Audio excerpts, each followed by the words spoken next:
ஓ இந்த பேபி படம் பார்த்துட்டு வரேன். படத்தோட கதை என்னன்னா, விஷ்ணு விஷால் ஒரு நடிகர். அவர்கிட்ட வந்து டைரக்டர்ஸ் ஒருத்தர் போய் கதை சொல்றாரு. ஸோ அவர் வந்து 2-3 கதை கேட்டு எல்லாமே ரிஜெக்ட் பண்ணிட்டு எனக்கு ஒரு லவ் ஸ்டோரி தான் வேணும் அப்படிங்கிற மாதிரி கேட்கறாரு. அந்த டைம் வந்து இவரோட சொந்த லவ் ஸ்டோரி சொல்றாரு. இந்த லவ் ஸ்டோரி தான் இந்த படத்தோட கதை. ஃபர்ஸ்ட் ஹாஃப் பாத்தீங்கன்னா படம் ரொம்ப அருமையா இருக்கு. எங்கேயுமே வந்து லேக் இல்ல, ரொம்ப சூப்பரா போய் இன்டர்வல் வரைக்கும் முடியுது. செகண்ட் ஹாஃபும் நல்லா தான் இருக்கு. பட் ஃபர்ஸ்ட் ஹாஃப் கூட கம்பேர் பண்ணும்போது கொஞ்சம் கம்மின்னு சொல்லலாம். பட் ஓவராலா நல்ல ஒரு படம், ஒரு ஃபீல் குட் மூவி, ரொம்ப அருமையான ஒரு படம். படத்துல வந்து நடிகர்கள் எல்லாம் பாத்தீங்கன்னு வச்சுக்கோங்க, எல்லாம் new face, hero new face, heroines ஒரு 3 பேர் வராங்க, எல்லாமே நியூ ஃபேஸ் தான். எல்லாத்தையும் வந்து செம்மையா வந்து வேலை வாங்கியிருக்காரு. எல்லாருமே வந்து ரொம்ப அருமையா நடிச்சிருக்காங்க. அந்த இமோஷன்ஸ் எல்லாமே ரொம்ப அருமையா வந்து இது பண்ணிருக்காங்க. உண்மையிலேயே அது டைரக்டர் வந்து நல்லா அவங்கள்ட்ட வந்து ஒர்க் எக்ஸ்ட்ராக்ட் பண்ணிருக்காருன்னு தான் சொல்லணும். அதே மாதிரி படம் வந்து டெக்னிக்கலா ரொம்ப நல்லா இருக்கு. Cinematography, DI, art department, music, எல்லா இதுலயும் வந்து ரொம்ப அருமையா இருக்கு.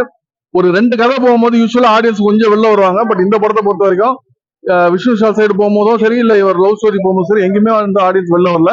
ரைட்டிங் ரொம்பவே நல்லா இருக்கு. அந்த இமோஷன்ஸ், கேரக்டர் இமோஷன்ஸ், டைலாக்ஸ் எல்லாம் ரொம்ப அருமையா பண்ணிருக்காங்க. அதே மாதிரி சீன்ஸ் எல்லாமே ரொம்ப அருமையா பண்ணிருக்காங்க. உண்மையிலேயே ரைட்டருக்கு வந்து இந்த படம் வந்து ஒரு நல்ல ரைட்டிங் இருந்தா அந்த படம் எவ்வளவு சூப்பரா இருக்குங்கிறது இந்த படம் ஒரு எக்ஸாம்பிள். கண்டிப்பா அருமையான ஒரு படம், ஒரு முறை பார்க்க வேண்டிய ஒரு படம். 2K கிட்ஸுக்கு கொஞ்சம் லிப்லாக் சீன்ஸ் மேல வச்சிருக்காங்க. அதே டைம் வந்து ஒரு அடல் கண்ட்ரோல் மாதிரி இல்லாம லைட்டா தூவி விட்டுருக்காங்க. யாருமே முகம் சலிக்கிற மாதிரி அல்ல, எல்லாருக்குமே பிடிக்கிற ஒரு படம் தான் அது. ஹீரோ ரொம்ப அருமையா பண்ணிருக்காரு. உண்மையில வேற ரேஞ்சில் நடிச்சிருக்காரு. ஏன்னா ஒரு ஃபர்ஸ்ட் படம் ஹீரோங்கிற மாதிரி ஒரு ஃபீல் இல்ல. ரொம்ப ஒரு சூப்பரா ஒரு ஏற்கனவே ஒரு 4-5 படம் பண்ணவங்க தான் ஒரு எக்ஸ்பீரியன்ஸா நடிக்கிறாங்களா, அந்த அளவுக்கு வந்து டைரக்டர் வேலை வாங்கியிருக்காரு. ஹீரோ இல்ல ஹீரோயின்ஸை தாண்டி டைரக்டர் அவங்கள்ட்ட எல்லாத்தையுமே வேலை வாங்கியிருக்காரு.